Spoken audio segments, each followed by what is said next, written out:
খারো। আচ্ছা রচনা যে এদিন কটা দিয়েছিলাম? 3টা।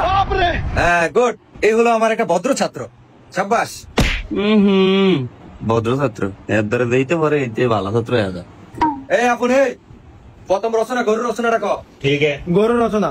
স্যার গরু হচ্ছে আমাদের একটি গৃহপালিত প্রাণী। গরুর 2টি পা আছে, একটি লেজ আছে, কিন্তু গরু 4টি পা। গরু দ্বারা আমরা হাল চাষ করে থাকি। গরু আমাদের অনেক উপকৃত একটি প্রাণী। তবে রাখাল ভাইদের প্রতি আমাদের একটাই অনুরোধ, রাখাল ভাইরা গরু চড়াতে চড়াতে নদীর পার নিবে না, কারণ নদীতে রয়েছে একটি ভয়ঙ্কর জন্তু যার নাম কুমির। আর কুমিরের 4টি পা আছে, একটি ভারী চোয়াল আছে, যার দ্বারা গরুকে খেয়ে ফেলবে। তোর কইছি আমি গরুর রচনা কইতি, তুই কুমির আইলো খেলিগে দিকে। আচ্ছা বাদ দে, তো 2 নম্বর রচনা বাড়ির রচনা কও। আচ্ছা। বাড়ির রচনা। অনেকগুলো ঘর মিলে একটি বাড়ি হয়ে থাকে। একটি বাড়িতে 10-12টা ঘর হয়ে থাকে। বাড়িতে শৌচালয় থাকে, রান্নাঘর থাকে, বাড়িতে অনেক মানুষ থাকে। তবে বাড়িওয়ালা ভাইদের কাছে আমার একটাই অনুরোধ, বাড়িওয়ালা ভাইরা নদীর পাড়ে বাড়ি করবেন না।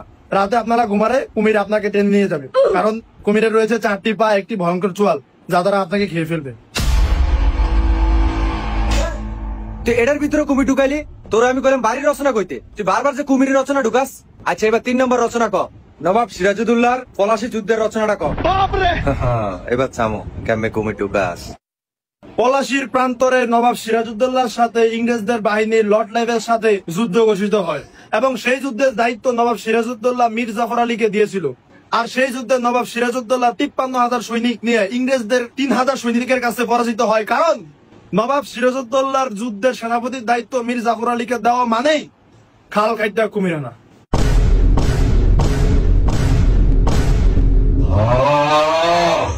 সুতরাং আমরা সবাই জানি কুমির একটি ভয়ঙ্কর জন্তু, যার 4টি পা আছে এবং একটি ভয়ঙ্কর সোয়াল আছে, যা দ্বারা মানুষকে খেয়ে ফেলে।